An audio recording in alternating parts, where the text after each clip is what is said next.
Bonjour à tous, nous allons voir ensemble la notion de nombre rationnel. Alors, quelle est la définition? Le quotient d'un nombre entier A par un nombre entier B non nul est le nombre qui multiplié par B donne A.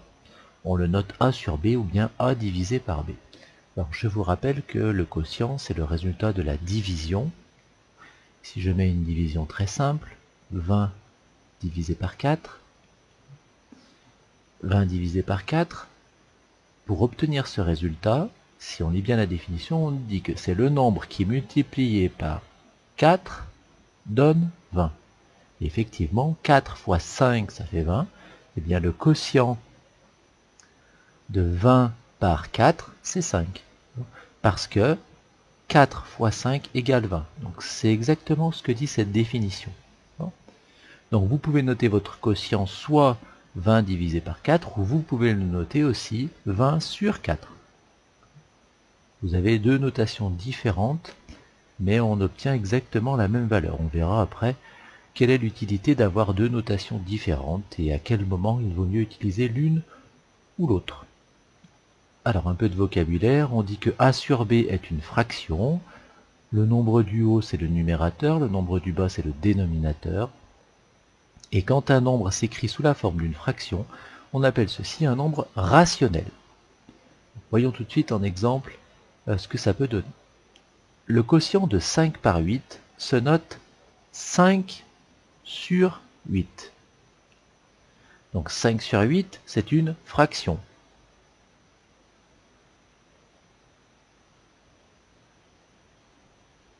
Mais on vient de voir que 5 sur 8, c'est une première notation.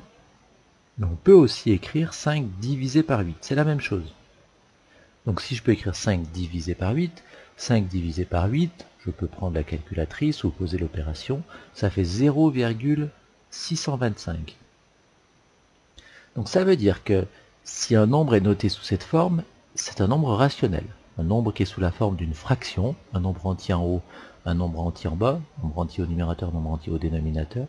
Donc tous les nombres qui s'écrivent sous la forme d'une fraction, on appelle ça des nombres rationnels.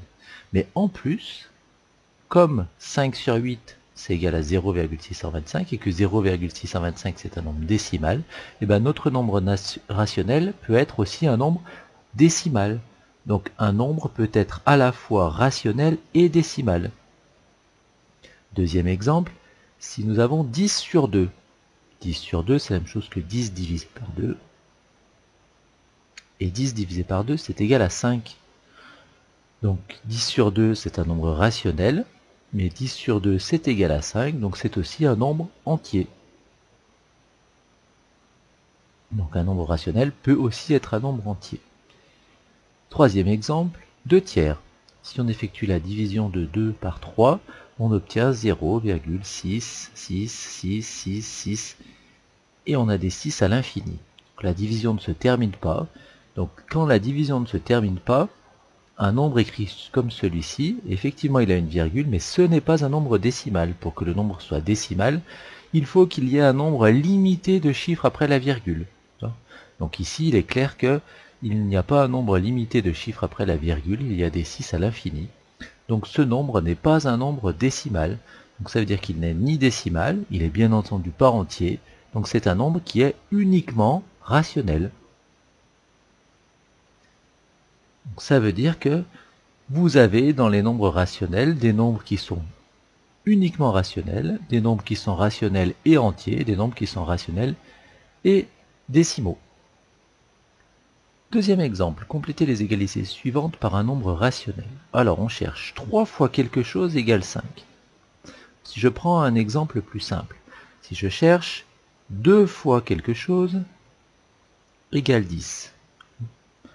Pour trouver ce qui manque ici, je vais faire 10 divisé par 2.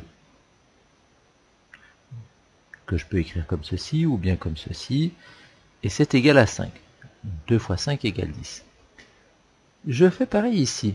Pour trouver ce qui manque là, je cherche 3 fois quelque chose égale 5. Donc pour trouver ce qui manque ici, je dois faire 5 sur 3. Donc 5 divisé par 3.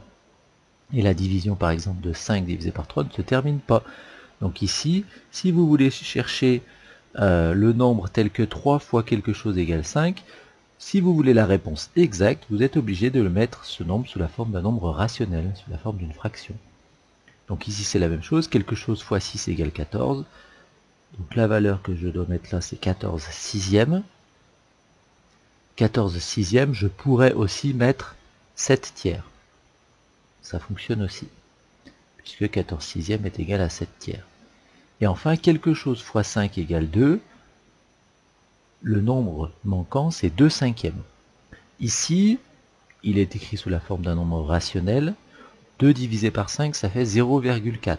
Donc si on me demandait seulement de trouver le nombre qui multiplié par 5 donne 2, je pourrais mettre 0,4. Mais attention, ici on me demande un nombre rationnel. C'est juste pour vous montrer qu'on pourrait ici mettre autre chose que l'écriture sous la forme du nombre rationnel, mais on pourrait donner l'écriture décimale.